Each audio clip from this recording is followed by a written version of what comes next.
Bird flu టైంలో chicken తినొచ్చా తినకూడదా? ఇది చికెన్ లవర్స్ని బాగా వేధించే ప్రశ్న.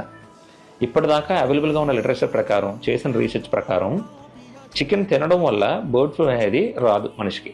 బర్డ్ ఫ్లూ అనేది జస్ట్ లైక్ ఒక ఇన్ఫ్లుయెన్జా వైరస్ అనమాట. అది avian variant of influenza virus. అంటే మనుషులకి ఎలా సీజనల్గా ఇన్ఫ్లుయెన్జా వస్తుందో అలాగే పక్షి జాతులకి కూడా ఒక ఇన్ఫ్లుయెన్జా వైరస్.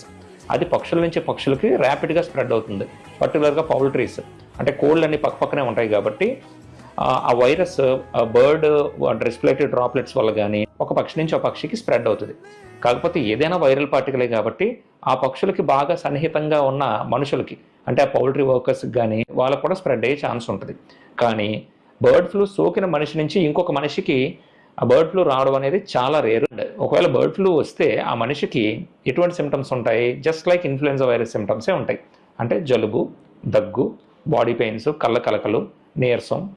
చిన్నపిల్లలు, బాగా ముసలి వాళ్ళకి ఈ బర్డ్ ఫ్లూ వల్ల న్యూమోనియా వరకు వెళ్ళే అవకాశం ఉంటుంది. కానీ బర్డ్ ఫ్లూ వల్ల చచ్చిపోయే కేసులు అయితే మాత్రం ఎక్కడా లేవు.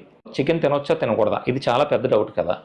యూజువల్గా చికెన్ని మనం బాగా క్లీన్ చేసుకొని బాగా బాయిల్ చేసుకొని కుక్ చేసుకున్నప్పుడు more than 72 degrees centigrade more than 10 minutes కనుక మనం కుక్ చేస్తే ఈ వైరల్ పార్టికల్ అనేది కంప్లీట్గా డీనేచర్ అయిపోద్ది. ఆ మీట్ మనం తినడం వల్ల మనకి ఇన్ఫ్లుయెన్జా వైరస్ రాదు. ఇది నిజం.